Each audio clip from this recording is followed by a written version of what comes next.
Yes, people, what's going on? Welcome back to the channel. Welcome back. Shout out to everyone tuning in as per usual. Thank you to everyone for your support. Always tuning in for the videos, for the not daily, but like weekly content. And I promised you guys the content would carry on, even though the season's done. There's a lot of things to talk about, especially when you support this club. So who better on this channel than my guy Brian? You've seen him before on Saeed's channel, on various shows. And yeah, he's back. Brian, how you doing, bro? Thank you, bro. It's been a long time actually. Like, it's good to have a comeback in English content because I haven't done it in I think like a year, 2 years. So I'm happy to be back, and Yep. obviously I'm happy to do it on your channel as well because always shown love, even though it doesn't look like that sometimes on social media. I love this guy. I was at his wedding, so it's never beef or like animosity. Nah, But it could sometimes never be. we tend to disagree, especially in the group chat. So I'm happy to do this today, especially about the play that we're going to talk about. Nah, it could never be, man. It could never be. But yeah, shout out to you, man. And if you want, please tell the people why you've been away for so long on English content. Because you know you have embarked on a new role. So tell the people what you're doing and what keeps you busy. Yeah, so basically, I think when Saeed was doing the Mandan talk, I already had it busy with like Belgian content, and then I went into a role as a video analyst for a second division pro club in Belgium. Now I work for Antwerp, who used to be partners with Man United back in the day. So I'm there, the head scout for the under 23s. Under 23s plays like in a different competition, men's football, but like not pro. Mhm. So I just do scouting for them, look for new targets, young players, especially one player that's linked to United, but I can't say his name because obviously, if he signs for Ooh. United, then I'll say Whoa, he's got he's an linked to exclusive. United. Nah, he's linked to United. But if he signs to United, then I can say like, yeah, that's the guy, and I had him on my list for a long time. But yeah, basically that's what I do Hey. now. And then obviously I do content in Belgium as well. You saw me in Manchester, for the Yep. Manchester derby. You saw me Paris, saw me other places. So yeah, we're just moving, trying to do like you, big man. How you been Nah, though? I love it, man. I've been good, bro. I've been good, just keeping busy. I'd say this month, I mean last month, sorry, May has been probably one of the busiest together with December and January. Because obviously, in December there's like the Premier League just carries on. There's three games there's a game every 3 days. Mhm. It never stops. So I found myself even doing like content in between like Christmas and New Year's, like when I should have been chilling with family, which I did, but the content just kept going. And the Yeah, last time I can remember that was so busy was December. So May was busy as well, man. Obviously, title races here, title races there, finals here, finals there. So, yeah, it was mad. um, It was mad. you'd think this is time to relax, but then the Club World Cup is starting in a few days. Nah, So, but I'm not. you No, got nah. That's where I drew the line. I'm watching Nations League because it's Germany, Portugal, like in like a day or two. But after that, I'm drawing a line. I'm not watching that. I'm seeing Liverpool making out bids for players. Oh, sorry, Real Madrid making out bids for players. I'm not doing that. Once, so you're this is going like you're going on this. holiday. This is my last piece of content that I'm doing. This is the last. Normally, I stopped on the Champions League final, so like 2 3 days Yeah. ago. That's when I stopped. This is the last piece because you asked me. But then tomorrow, I'm not engaging any football talk. I thought everyone in the group chat, don't at me. Like I'll even leave the group chat. I don't care. I'm not chatting about football. If there's new signings, listen, Cunha, like, hey, can be a top player. Doesn't move me. And Bournemouth, if you come, doesn't move me. I'm not involved in anything. Nothing. Nothing, nothing, So you're nothing. flying out. You're going on holiday. Yeah, man. I'm going Portugal, Spain, going Morocco, bro. You're not seeing me this month. Like, until the Premier League starts again, I'm not chatting about football. Trust me. Nah, you're right, man. Sometimes it's good to just disconnect and just go and fly out and just be somewhere different, see different environments and stuff. And you know what I mean? So no, you're right about that. Sometimes it's good. Don't be like me. Don't be football obsessed. Don't be like me. Never, bro, never. But anyways, let's give the people what they want. Let's Yes. let's So let's let's give it to the people because something happened on Twitter. Explain to people what exactly, happened on Twitter. exactly. So we had a little back and forth, me and Brian, yesterday and today, about the player that you can see in the background, people, Bruno Fernandes. Um, I think I'll take it before we take it back to the Europa League final. Obviously, everybody's aware of the Saudi links, Al Hilal potentially putting in a bid. Apparently, there was a deadline that they gave him and he had to make his decision. I don't know when the deadline was set. So I don't know when that deadline ends. So I can't really talk on the deadline stuff. But there was a deadline that was set, and I think it was something like 48 or 72 hours, apparently. So the interest is there. I think that's something that nobody can deny. That's something that we can all agree on, that it's there. And Al Hilal are trying to make a marquee signing or two, because they're allowed to make 3 foreign signings, and they're trying to get Inzaghi in, who just lost the Champions League final with Inter Milan. So they are trying to rebuild, let's say, because their marquee signing that they made 2 years ago in Neymar was injured, and then he went back to Brazil, etc., etc. So they have to bring someone new in that's going to be the main star. And obviously, their eyes are set on Bruno Fernandes, who is still at the club. But first of all, my question to you is, when, obviously, after the Europa League final, comments were made. Luke Shaw made comments. Garnacho made comments. But also Bruno made comments. What did you make of his comments? Paraphrasing, obviously, I don't know what the quotes exactly were. I can't remember. But it was something along the lines of, if the club want me to stay, then I'm staying. And if it's a financial decision, then I'm ready to leave. In that context. Yeah. I think he made that statement purely because of everything surrounding. I think the Saudi thing was already, it started just before the Europa League final, which wasn't great for us as a team. So it started then. I think everyone was aware of the links. I think there was also questions asked about Bruno right before the final, where Amorim says like, yeah, Bruno's a player, or maybe like afterwards. Don't know when the timing was, but I remember Amorim also saying like, he's a player that I want to stay. And for me, I think Bruno is a guy that says, and I think he gets the backlash as well, especially with like Roy Keane getting onto him. A lot of people on social media getting onto him. And I think he was like, yeah, if I'm the one that you want to blame and you want me out, then I'll go. But I think in his heart of hearts, he wants to stay. Because that's what he said as well. United is a big club. He loves the club. He's even last season, when we thought he was going to leave, right before the FA Cup final, he came out with a statement, with a letter saying to the fans like, yeah, whatever, like I want to stay. This is what I want to be.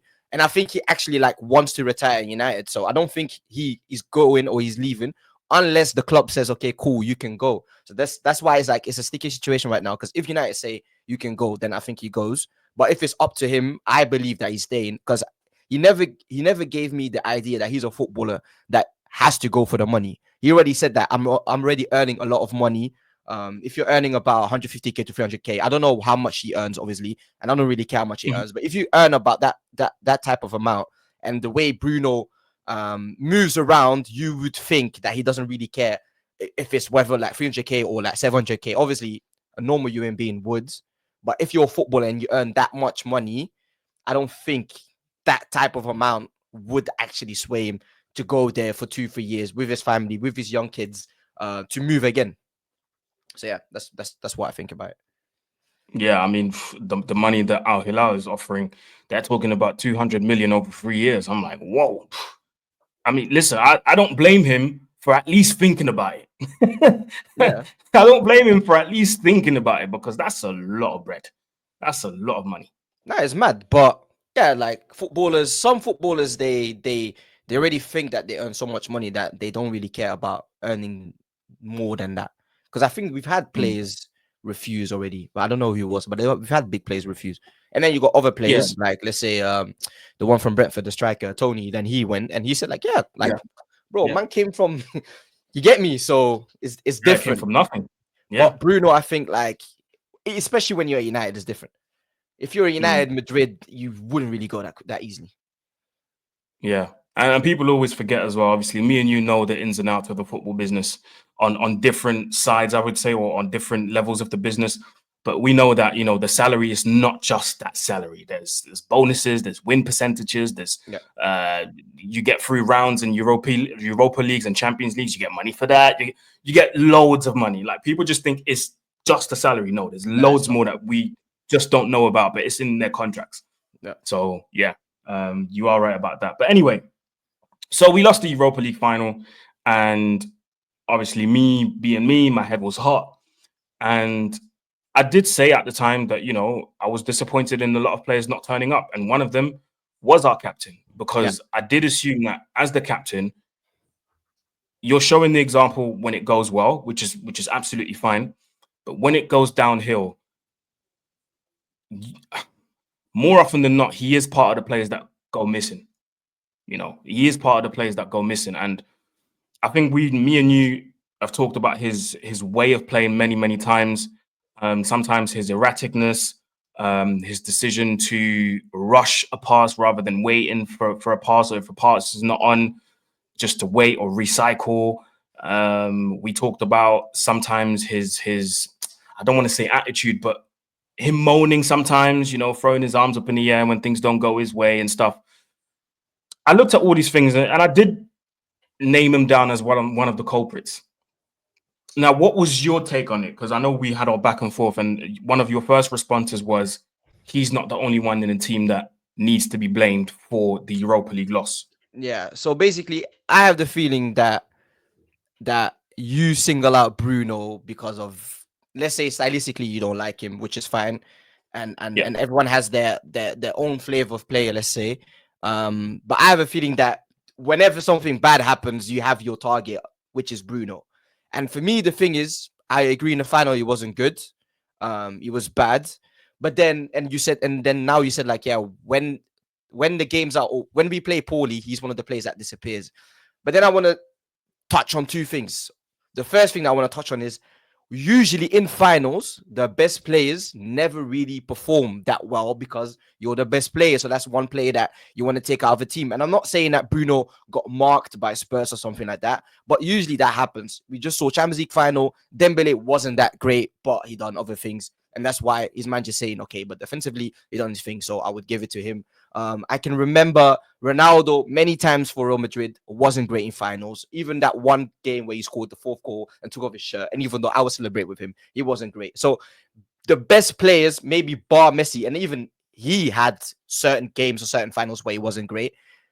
Bar Messi, a lot of great players can't really produce on that highest level because of the focus has been put on them. And I think the same thing happened with Bruno. Is United are not hard to break down this season. You stop your best player, which is Bruno. And I also think, and if you want to talk about the manager, we can talk about him one day.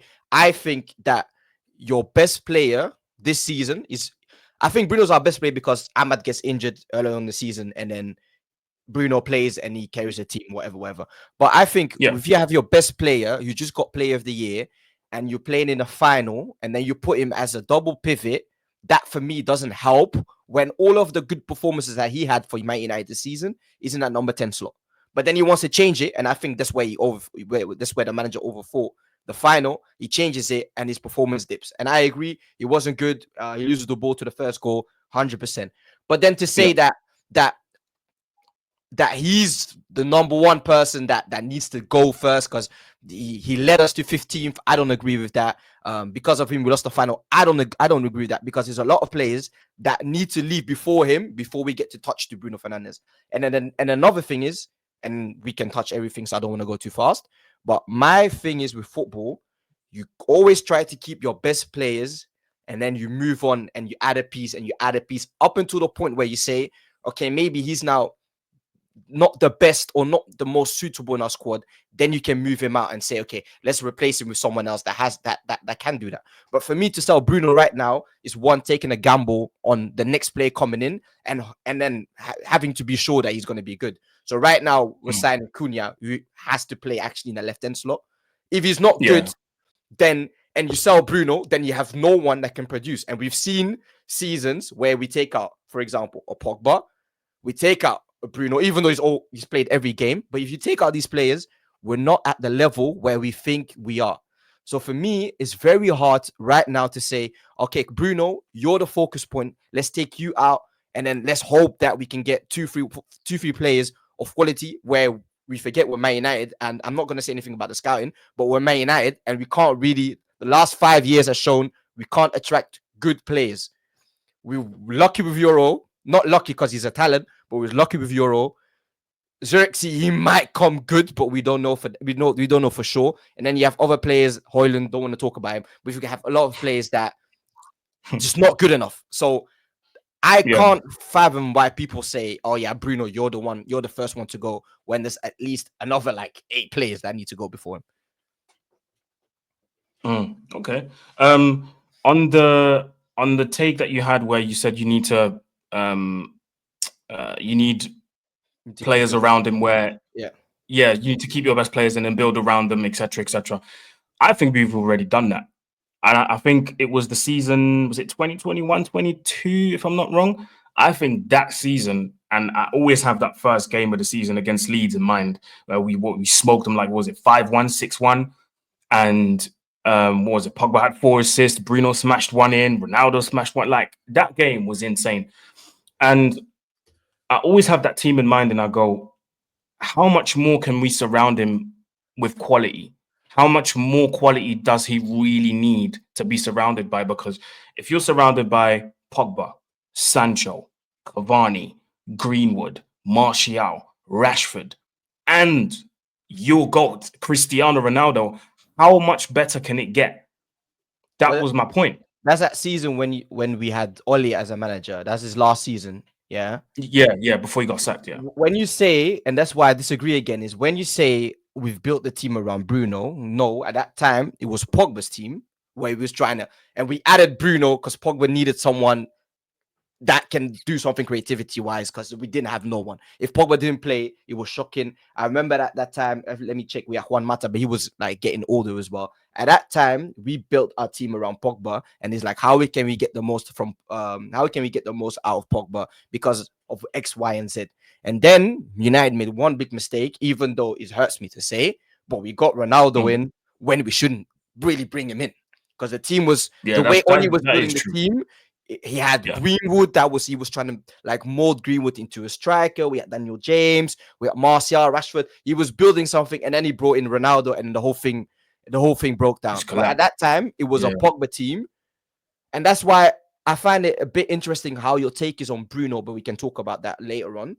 But we was building a team around Pogba, and then Pogba left, and that's when we started saying, "Okay, Bruno, you're now the main guy." Because I remember Maguire was a captain, and then Yeah. Bruno was just smashing it from the first moment he came in. He was smashing it. So we was like, okay, he's gonna be our new player that's gonna bring us forward. And he has, but the team is just diminished over the years. Like, I wouldn't say that our squad got worse.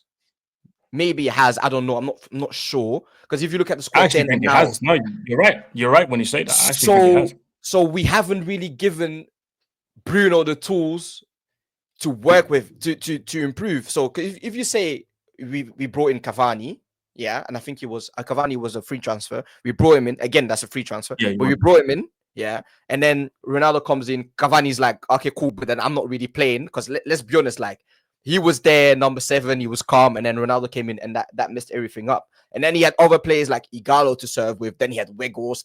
Now he has Xerxes and Hoyland. So when is a period where we would say we've given something to Bruno? When Bruno needed someone in midfield, we gave him flipping, and I love him, but we gave him Ericsson in midfield, a guy with no legs, and they call him Tony Stark all the time. Why do you think that? So it's a thing where like Bruno, along with other players before at Man United, when we have a good player, we turn on the best player because he's not producing. But it's the players around him that need to produce more so that he can either have less production, but the other ones go up. But every time everyone goes down, he has to go up. This season as well, he started the season not on great form. He wasn't that good. Diallo was having a good season, or like a good start, and then something happens, and Bruno has to be like, okay, cool. I have to bang in another 20 goals this season, or we're gonna be in relegation spots. So that's why I don't understand the Bruno. I'm not gonna call it hate, but like let's point the fingers at him. So yeah, I Yeah. don't think we ever built a team around Bruno, to be honest. And But to be fair, I think if you say we do, then the quality is just poor. no, I do think because obviously I recognize the qualities that he does have, and one thing he's shown us over the years is that he doesn't need, whether he has or hasn't, amazing players around him. I think, for example, we talked about Pogba just now. With or without Pogba, Bruno's shown that he can score goals and create and give assists. With or without, Ronaldo, the guy can score and assist. Like, he doesn't need amazing players around him to shine. That's one thing I will give him. That's one thing I will say. I will say for sure. But in that, because he's got such a high volume, both positive and negative, he's got very high stats when it comes to producing and stuff, making producing stats. They're very high in volume, but I don't actually think it makes the team as a whole better. But why do you say that though? Like what are the things? Because I ask people on Twitter as well. What are the things that you look at Bruno and say, this is where he doesn't make the team better? If you say let's ignore the goals and assists, and I'll ignore it for now, but I'll bring it back in later. But if you look Yeah. at him right now, what is one thing that you say? Yeah, this is where he doesn't improve the team. I can't say one thing. I can't say one thing Personally, where he I doesn't improve the team. personally I would say, and I've always used that example. Um, you know, when he does that thing where he's everywhere and nowhere on the pitch at the same time. Yeah. Personally, for me, if I was a player, that would annoy me, because if the manager set a plan for all of us, he set out a plan for all of us, and let's just talk about me being on the left wing. If I'm on the left wing and you're there with me, but then you're on the right, and then you're at the six picking up the ball, and then you're at the nine, and I think was it last season? Yeah, under Ten Hag, and even the first two seasons under him. So many times I've done reactions where I complained about Bruno being the furthest player forward, much more forward than the striker. Hoyland, no matter who plays in the nine, sometimes I saw Bruno being everywhere. Striker, you're forward, you're the first one pressing when the striker should be the first one pressing. I get you're trying to set the example, but keep your position for the sake of the team, for the sake of our shape and our structure. That was my thing. That's my main thing that annoys me with him. And I get he's trying to do well. He means well with that, but in terms of the team structure, it's messing up the team structure. What I want to say on that is a couple of things, yeah. Because I remember that season, and then I remember that season on Ten Hag, and then because I remember you saying that in the group chat as well. And then there was this one game in against Everton where we didn't have any holding midfielders, and he played next to Casemiro, Oh yeah, and he done a madness. And then everyone saw like, yeah, he can be neat on the ball. And then I think he played two more games in the DM role, or like in the double pivot role before he moved back on. The first thing is when you say, okay, let's say the pressing thing, for example, yeah, because you watched PSG in the final, yeah. Their front three was Kvaratskhelia on the left wing, they had Doué on the right wing, and they had Dembele in the middle, yeah. But at times you saw Doué doing the striker role, and you had Dembele coming out to the right to do the press, for example. With the pressing thing, and obviously a lot of things that you say right now is things that we don't know purely because we're never in the change room and we don't know what the manager says. So, for example, the pressing thing is maybe, and I don't know because it's mostly on the Ten Hag. Ten Hag maybe he said like, yeah, Bruno, because you're a better presser, for example, because we have players that are naturally better pressers. For example, Ahmad. Now people have seen it, but we have players who are very good in pressing. Maybe Bruno's one of those guys, and the instruction is, yeah, when the ball goes out to the goalkeeper, you have to press, and we want Hoyland in the position after him, or was it Martial before? Because if you recover the ball, then you're in a good position to shoot, whatever. That's one thing that I can say. The other thing is, especially off the ball when he's helping on left wing, right wing, striker position. If that is his instruction of the coach, then he has to do that. We've seen it less this season. So in my feeling is then we've seen it less this season under Amorim. So I have the feeling that Amorim said, okay, cool, you did this on the Oli, you did this on the Ten Hag. For me, you don't have to do that. Just stay in your. We're playing more in zone. We're not doing the mad pressing that Ten Hag wanted to do. We're going to stay more in zone. And he changed that. And then you can see, okay, there's a different side to Bruno. And then the last thing I want to say is I remember Bruno, he was being ahead of players. But that's also a tactic. You know that as well. When your striker drops in, someone has to go forward because it's always the opposite movement. You have that with Bruno. You had that a lot on the Ten Hag. You had that a lot on the Oli. And now you've seen it less as well because it was a long period under Amorim as well where Bruno wasn't really like hitting numbers and he wasn't really, and maybe we thought like, yeah, maybe he wants to play Bruno on a double pivot and everything. And then only towards the back end when we needed production, I can remember the game against Glasgow. That's when Bruno said, okay, cool, against Rangers, sorry, Glasgow Rangers. That's when Bruno said, okay, cool. Let me go into the box and make something happen because we need a goal. But other than that, this season, I have the feeling that he's doing less. So everything that we've seen from Bruno thus far, because I see him play for Portugal as well. Everything that we see from Bruno thus far is, in my opinion, an instruction from the manager, and it's the manager that either has to say it doesn't fit in the structure, but if he doesn't, then he would say that. The reason Rashford got shifted out from the system from Amorim is because he didn't do X, Y, Z out of possession or in possession. Same thing for Sancho on the Ten Hag. He wasn't keeping the width like he's supposed to be. So a lot of players, Anthony, same thing when he played wing back under Amorim, because I think people forgot that as well. X, Y, and Z can't do it. Cool. If Bruno has played for 3 managers and they all keep him in the starting lineup, it's mad that we say, nah, but he's a problem. No, then it's either a coaching problem or it's a quality problem. And for me, we tried 3 managers, so it can't always be a coaching problem. It can also be a player problem. And if you look at all the players that we have right now at Man United, they're very poor. Let's be honest, they're very poor. And to then say, yeah, but our gem, let's get rid of him. And I get his 100 million, and then there's a lot of money, but sometimes a player is worth more than an amount of money you can get just because of the production that you get. Because I think we bought Bruno for like 70 million. I think, in my opinion, he paid it back, not with trophies, but he showed production. And that's what we want from a player. Because if you get Xerxes and Mandem scores 4 goals and 3 assists, people say, yeah, he's good, all that tippy tappy stuff, but where are the goals and assists?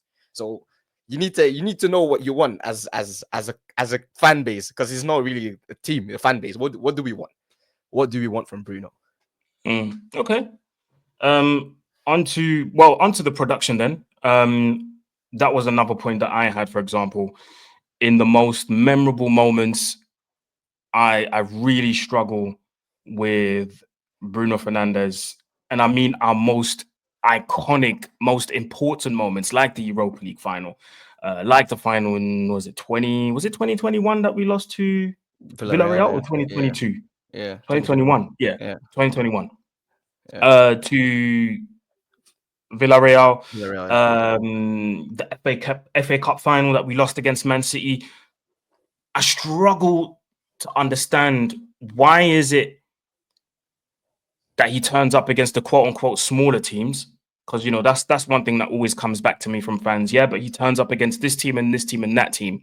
And that's fine. You know, against Lyon, he was a major part of our comeback. But guess what? In 10 years, we're hardly going to remember that. We'll probably remember the Lyon game because it was so iconic and it was crazy, because that's just how football is. Mm-hmm. But in the run-up for that, I don't think we'll remember that, but purely because of what happened in the final. And because he's the captain, I have to look at who leads this team, or who led this team to the final. And in the final, because we lost and because that performance was so poor, I have to look at the captain and I have to say, what did you do? How did you play your part in making sure everybody else follows? So I agree with you saying Villarreal. I agree with you saying 2 years ago against CE, he was nowhere there. But then we then forget last season's final, where I think he delivered 1 or 2 assists, the one with Maino, where he like fakes it and then gives a pass. So there is moments, and I think that touches also on what I said at the start of the video, with big players tending not to have difficulties in finals. I think that, and then let's say, for example, this season he played against Man City. Okay, Man City wasn't great this season, nor were we. But Man City this season at Old Trafford, Derby, he was the best player by far. Last season, the final, was the best player by far. I think against not Betis, but Bilbao in the semi-final, the first game where we needed something. Okay, cool. He scores a penalty, but still, that's a high pressure moment for me. So I count that as a big game. Lyon, like you said as well, where we needed something, he does it. So when the pressure is the most on for me this season with United, I feel like he's delivered, bar the final. The final was piss poor. I'll say that, I hold my hands up. But bar the final, so when we needed to win against Rangers, he was there. When we needed to win against Bilbao, he was there. And when we needed goals against Lyon, he was there. So for me, he turns up in those big games. But yeah, I agree. It's not always present in the big games. But then that's where you have an 11 of 10 other players that need to perform as well. And true or not true, and I have it here, right here. I don't know if you want to see it, but I just looked up. No, go on, share it. Let me see if I can. If you can. Yeah. Share screen. Okay, cool. Share screen. Hold on. All right. So I've looked up. Yeah. Can you see it? Because I think you have to allow it into the screen. There we go. Yeah. So I've looked up. Yeah. the top 10 chance creators in Europe's top 5 major leagues. And then you've got Cherki, one of the players that people want to have at United, 75. Enzo Fernandez, then Ito, very good player that used to play in the Belgian league. Joshua Kimmich, I'm actually quite surprised that he's in there because of the position that he plays. To be fair, he's had a ridiculously good season, Kimmich. I'll be honest. He had a really but good I was season. surprised because he plays in that DM role. So I'm like 83. Yeah, exactly why. Yeah. That's quite good. Then you got Salah, 89, which everyone thought like he was going to do a wonder season. And then, we all saw what he did towards the end. And then top 5, we've got Palmer, 89, another player that everyone wants at United. And then Rafinha, 91, Bruno, 91, Olise, 91, and then Alex Baena from Villarreal, he had 95. But then if you look at Bruno, yeah, he's created 91 chances for his teammates, although only 10 of them have been converted into assists. So then think about the 91 chances that we've had. 81 of them did not turn into assists. And I'm not saying that every chance that he creates has to be a goal, because football doesn't work like that. But let's say if you have a third of that, so if you have 30 assists, yeah, 20 of them were missed from our play. So that could be in a final, that could be in a semi-final, that could be in big games where we've had players miss sitters. Rashford has had sitters at the start of the season. Haaland, we don't need to talk about him. Xerxes, if he can ever find his shooting boots, he doesn't score. So even then, I would say there's situations, even in the final, I think he had a moment to get an assist, but we just can't score because our striker doesn't have a good first touch. So even when we say these things about Bruno, yeah, there's always a situation. Now you can take off. There's always like an explanation. But if that's a point that people want to make, I can say, cool. I'll hold my hand up and say, okay, cool. That's one thing I would say. Yeah, maybe he needs to perform more in big games. But if you have more quality around him, let's say if you put Bruno now in that PSG team, he wouldn't be the star of the match, but we would have a good game. And then other players like Adoué, like Farachila, who scored, they have good moments. And that's the thing about Bruno. He's a creator. He doesn't have to be a goal-scoring machine, but because we're so poor, he has to be both. But if you had a striker, I would be sure that we would have won that stupid Europa League final against Spurs. Because let's be honest, we were supposed to win that game. Every time. Yeah. No, you're right. I think we should have won that game. There's no way Spurs should have won that. And I think even before the game, so many people were saying that United are going to win this. But I agree with the chances creation, and that, at least, well, it's a surprise to me that it's actually 1/3 that haven't been converted, because 1/3 out of 91, that's a lot of assists, over a course of a season. No, it's less than a third, bro. Less than a third, sorry. Man had 10 assists from 91. So let's say that's about 10%.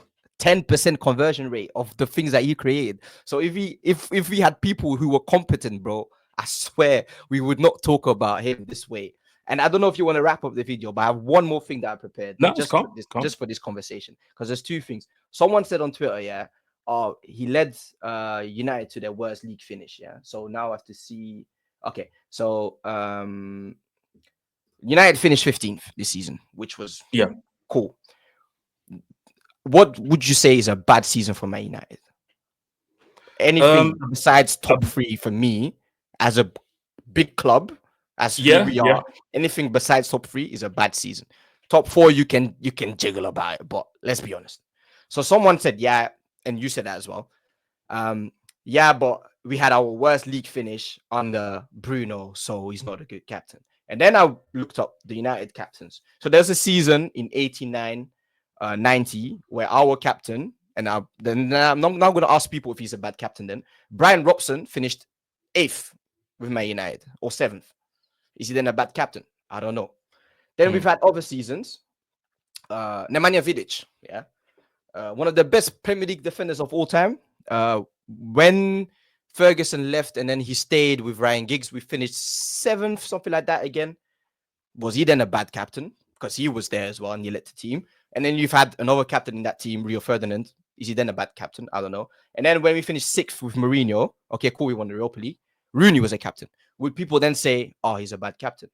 So then I asked myself, is the team or is the league finish, does that then reflect to how bad a captain is? Because then I can say Kane finished somewhere around 8th with Spurs at one moment. Does that then become that Kane is the problem at Spurs, or that he's a bad captain? So that's something that I want to know now. Like, does all these players now make them a bad captain because of where the team finishes? I don't think that makes them bad captains per se. And I think, well, the Brian Robson thing, I think that was a completely different generation of football. And I think the glory days that came after that, that came after that, Right after was that. so iconic that I think so many people, unless you research it, won't even talk about it. But the thing with Bruno is, as much as he's contributed towards Man United's successes, I would say, I think he's equally contributed to some of our worst days. Forget the finishes, some of our worst days. I think we can all think of a slapping that we got either from City, from Liverpool, from anyone, from Spurs under Oli. He's somewhat contributed towards that.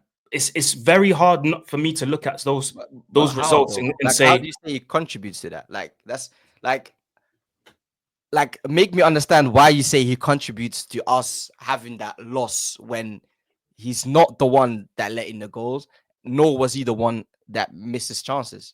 So, but like, help me. he's part of the team. He's part of the team. Well, you say When it's we a team, so then why is he then? Then you can say this Man United team has contributed to one of the worst losses against our rivals. Then I can say cool. But you say Bruno has yeah. contributed to one of our worst losses. But then how is he isolated? The team is not Because involved. again, I look at the captain. That's the first person I look at. The same way I But look then at a if team that loses, and the first person I look at is the manager. What has the manager said to the players, or what plan was set out by the manager that the players couldn't? How do you say that? The players couldn't execute on the pitch. Therefore, they've lost the game. Okay, cool. what If I look at the manager and he says, if the manager comes out and says, "Listen, I'm so sorry, I got it wrong. That's on me. The players have nothing to do with it." Fine.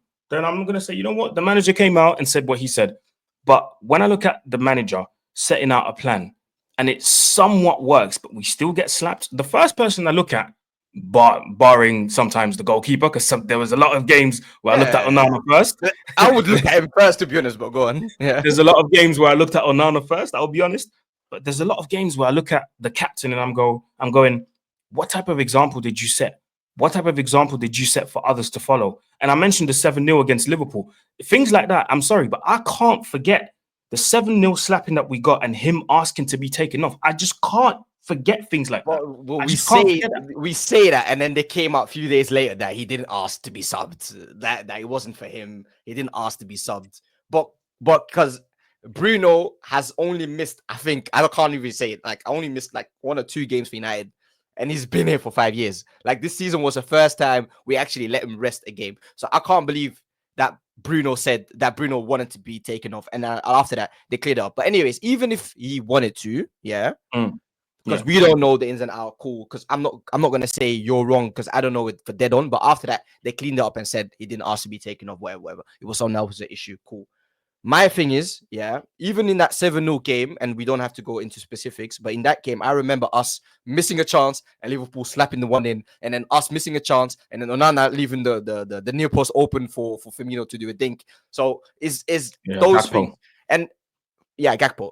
And then my thing is if we stay in that mindset, yeah, if we play against Chelsea tomorrow and we lose 8-0, but Haaland missed 4 sitters that Bruno created, then you can't look at Bruno and say, "Oh, that's your fault." That's why I keep saying, if a team loses, is a team-based thing, and then you can say you look at the whole team and you look at individual performances, who played well, who played poorly, and then you can often say that Bruno in most of those games has had a good game. But because of X, Y, and Z, and I'm not going to only blame other players because, like I said, it's a team sport. But because of X, Y, and Z, we lost. And okay, cool, we take that on the chin. But then to isolate Bruno in these moments for me is very hard to isolate. The only person that you can really isolate in those games for me is the striker that either misses chances, the defender that got beaten 7 times out 7 times, and the goalkeeper maybe. But for me, it's very hard to isolate an attacking midfielder whose first role is to create and help us do something in the game to say, and yeah, that he's the problem, and it's not because he wears an armband that he has to be the number 1 player to look at. Because I've told you this on Twitter as well. every game that Bruno plays, he gives maximum effort, and that's why you appoint a captain. A captain is a leader, either by words or by an example. And Bruno is both. And yes, he moans too much. I agree, because I can't take it either. But when he plays, he gives maximum effort. He goes, like you said, he goes do the pressing, he defends back, he tracks back, he tries to help with build up, he tries to create. Sometimes he forces play and tries to lick a shot from 30 yards because we can't create shit. But he does all of these things in a game. And that's why it's very hard for me to say, oh, the captain is not setting a good example. And then if you look at everything off the pitch that people say about him, players that are actually there and say he's a great captain, and because they didn't even say these things about Maguire, and he's still there. And then even the little thing that he done now with the Take Me Home United role thing before the game is little things like that say Bruno's a good captain. The only thing that pisses me off is that when someone fucks up, he tries like waving his arms around. I don't like it either. But if you play football, sometimes you have people like that, and it's jarring. It's like in your ear the whole time, like there you're moaning, but you have to take it. You have to take it because that's just how he is. I don't like it as well on TV. I don't like it when he does it, but that's just how he is. And like, you would do certain things that I wouldn't like. I do a lot of things that you probably don't like. You have to take it because you work in the union, but you know that he's gonna moan at you, but he's gonna be the first person to pick you up, or he's gonna be the first person to defend you in a fight. So I don't care then if he's gonna moan at me. If someone is coming like nose to nose to me or head to head, I know Bruno's gonna come back me. So for me, he's a good captain, and I'm not gonna put league performances, individual games, or anything antics. I'm not gonna put that in between because I've looked at what he brings to the team, and I think that he brings a lot. And I think you're almost close to ending, so I want to show one last thing. Yeah, no worries, bro. Who's one of the best number 10s you've seen in the Premier League for the last few years? Oh, that's a good question. Obviously, De Bruyne would have to be in there. Thank you very much. Ding, ding, ding, ding. De Bruyne. Which again, he's someone whose playing style would not be my favorite, but I think I'll have to. Yeah, there we go. But it's undeniable. You get me? So yeah. Okay. I've taken Bruno's this season, 24-25, and I've taken De Bruyne's 3 best seasons, because someone on Twitter told me that Bruno is not good at retaining the ball, or Bruno's not good at so what did he say? He's not good at retaining the ball. He misses key elements of an elite midfielder, and when he said that, I almost lost my head. But then I looked at his profile and I understood. So I'm like, I understand it now. But I took his best 3 seasons, And I know I know you don't really like stats all the time, but sometimes stats can tell a story. I'm an itis guy as everyone else, but sometimes stats will back up your conversations, obviously. So, okay. So Bruno's 24-25 season compared to De Bruyne's 19-20 season, 20-21 season, and 22-23, where he got his most production. So he had in one season 13 goals and 20 assists. 15 goals and 8 assists, and then 7 goals and 16 assists. But let's not look at the stats because people always say, let's forget about the stats. Okay, cool. Let's look at other metrics. So in a poor Man United team, Bruno has attempted more passes in a season than KDB has in those 3 seasons. In a side that is tends or is known to have the ball a lot more. Okay, cool. Then we go to pass accuracy. Obviously, pass accuracy, I remember KDB saying, if I want 95% pass completion in the game, I can have that. But I'm an attacking midfielder, so I have to risk sometimes. But even in that, there's only one season that KDB had a better pass completion. But people say Bruno can't keep the ball, apparently. Like, he always loses the ball. He doesn't do anything. Okay, cool. Through balls, which would come to key passes and potentially assist. There's only one season, again, where KDB had a better season than Bruno Fernandes, and he had 32 through balls. Bruno had 31. Then we're going to say, okay, cool. Bruno, it doesn't really help us going forward from defense to attack. Okay, cool. In 3 seasons of KDB, he's had 376, 522, and 419 passes forward. Bruno has 706 more passes. That's almost 190 more passes than KDB's best season. And that's forward passing. Then backwards passing, he has the most. Then you could say, then it's the same situation as well. So he can't keep the ball, but he still has more completed backward passes.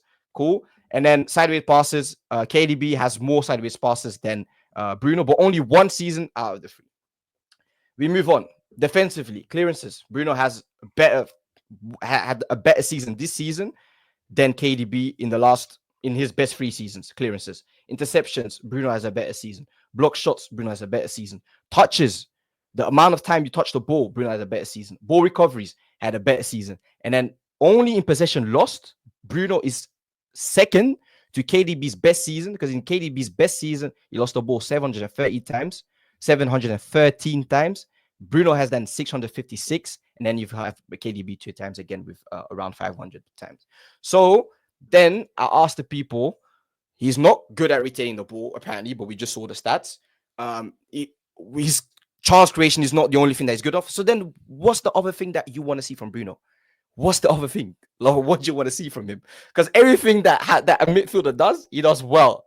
But we don't see it because he plays for Man United. I get it, but why? So that's my whole point, bro. That's my whole point. No, I think for the stats that you showed, they're really good. I have to say, they're really good. Mental, say it. It's mental. It's mint. You're from Manchester. Say it's mint. Go on. Sorry. But it's just hard to see that reflection of where the team is at, and when the team consistently has bad finishes despite those good stats, I just can't see how that's going to reflect on Man United going forward. Because if he's got all of these inflated stats, but we keep losing games and we keep having these bad finishes, what good is it having these stats around it, if you get where I'm coming from?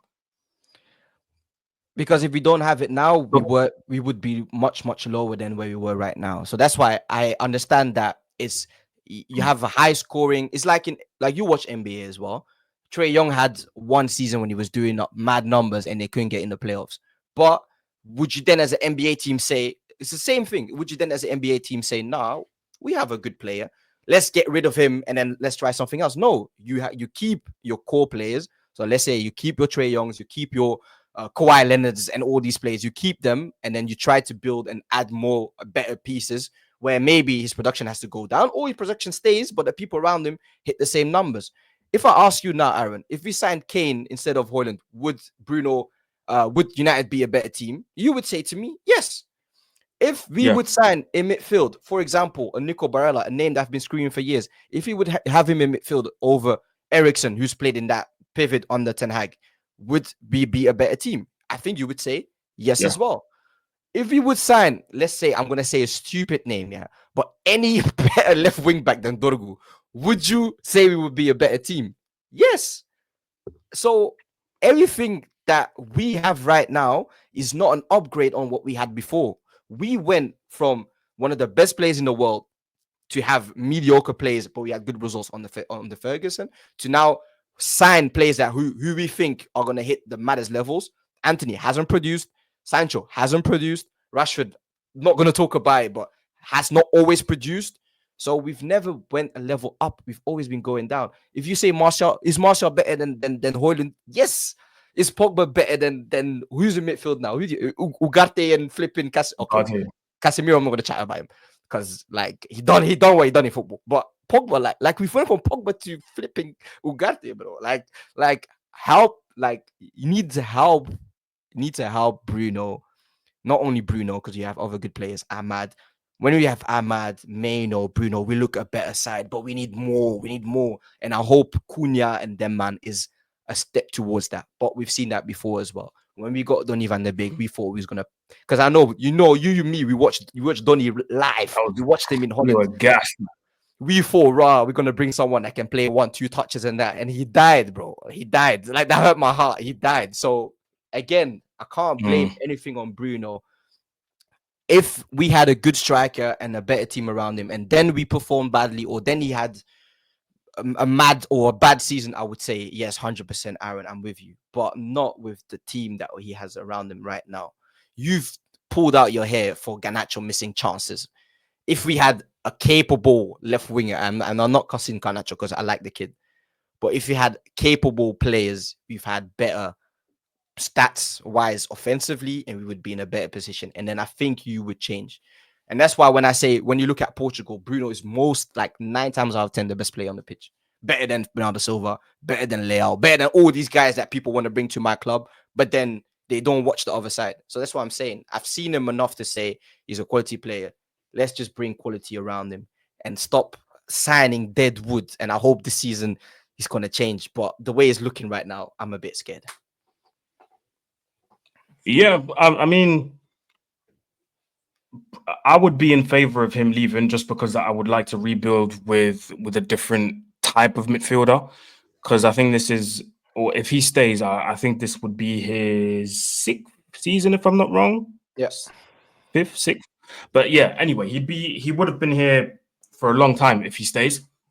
I would just like to see United go in a different direction, you know, because he's been here for so long, and just because in terms of return, I don't want to say return of investment, but in terms of like trophies and whatnot, it's not really been what we hoped for.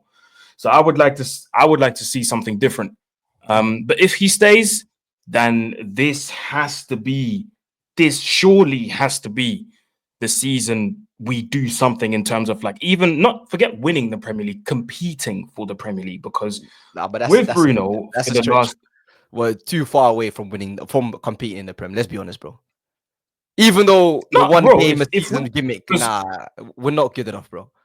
Right now, we're not good enough. Cunha's coming in. There's talks of Mbeumo coming in. We don't know if that's going to materialize. If Bruno has these two in front of him, surely, and a good striker. I don't know who's coming in, but a good striker. Yeah, but the Cunha thing is like the same thing. Like, you know what Cunha did at Wolves? He did the same thing what Bruno did at United. That's my whole point. So how are we saying Cunha might? I would say it's the same thing, bro. Like, look, Cunha. I just saw today Cunha had 15 goals in the Prem. That's the same thing that Bruno's been doing. For, I'm not gonna say a comparable side, but I think they finished above us. Like he did the same thing, and we can't get better players right now. Overall, Wolves had a better team than us, especially this season. So they had a better team than us. So what Cunha did is what Bruno did. It's the same thing. Trust me, bro. It's the same thing. It's copy paste. It's the same thing. But I hope, like I pray, please. But it's the same thing. Like even Mbeumo, yeah, I rate it, yeah. But we're getting players from Brentford. And I'm not saying that's a bad thing, but we're getting players from Brentford. So if Mbeumo doesn't turn up, I'm not surprised. If Cunha doesn't turn up, I'm not surprised. Because we're getting players from meaty teams. The only player that actually came in and showed something was Casemiro. And then we thought, yeah, it made sense because he came from Real Madrid. But anyone else, dead players, bro. Let's be honest, man. And I love this club here. I love my players, but come on, bro. We don't add real quality right here. So if we do better next season, then I think it's like a top 6 finish and like maybe another semi-final somewhere. But I'm not expecting to compete nowhere, bro. We're miles off it. Or we have to sign we have to sign smart players that people like wouldn't expect, and they bring some next production. But I don't think so. But yeah, man. Yeah, and on that note, I think we'll end it here. First and foremost, I'd like to thank you for coming on, Brian. Appreciate that, bro. Always, I spoke a lot. Nah, it's good. It's good, man. People have been asking for you. Sometimes I get DMs. People are asking for you, bro. I'm not even gonna lie. You're lying. You're lying. Yeah, don't gas me. You're lying. I'm being serious. Back in the day, I was shy when it was Saeed channel. I was scared to speak. Like, when is my time to speak? Now I speak, bro. Trust me. Now I need to do more English content, and you need to have me on more, bro. Trust me. We'll have a good dynamic. But because you see the game in a certain way, and by the way, you said something on Twitter, and I want to rectify it as well. I know that you understand football. Yeah. Yeah. And I respect 60% of what you say. 60%. That's a lot. I'll take the 60. The other 40%, sometimes I'm like, yeah, you're waffling. Yeah. But like, I rate what you're doing, and I respect you 100%. So like, whatever you think is going on is never personal, bro. It's never personal. And that comment I know you. That comment that I said wasn't towards you. It wasn't towards you. But yeah, like, might get bread from this. So like, yeah. I hear you. But you know, it's the same over here, man. It's mutual respect. We both love the game. Do you know what I mean? We both love the game, and I can see the passion that you have for the game as well. So it's never gonna be no beef, man. You already know what it is, man. You already know. People, make sure you follow Brian on his social media accounts. That's where you're gonna see all of his activities, everything he gets up to. I'll leave the descriptions to all of his social media in the description. Make sure you follow him. That's where you're gonna see him coaching, do scouting, all of that stuff. And hey, listen, if there's any good players out there, listen, hit him up, man. Hit him up. He'll send some scouts. And if you're good, hey, who knows? You might be playing for your Royal Antwerp one day. Who Don't knows? DM me. Nah, I've got too many of that. Don't DM me. My DMs are closed, bro. Man, then play for some next level. Be like, yeah, like, yo, I'm 14, but nah, brother. Listen, hey, listen, listen. And no UK players because of Brexit. It's not my fault. Trust me. I love non-league. I would love to scout a non-league. I would love to scout a non-league, but Brexit, bro. Trust me, it's mad. It's mad, and no one's coming in on AK a week. Ever. I completely forgot. Sorry, guys. So for anyone that lives in the UK, sorry, guys, it's not going to happen for you. But if you live in Europe, who knows? Who knows? You know, knows? Brian might he might come and watch one of your games. You never know. Dutch league, we never know. Yeah, that's it, man. Yeah, people. Thank you so much for watching. Don't forget to like, share, comment, subscribe, and I'll see you very soon. Peace.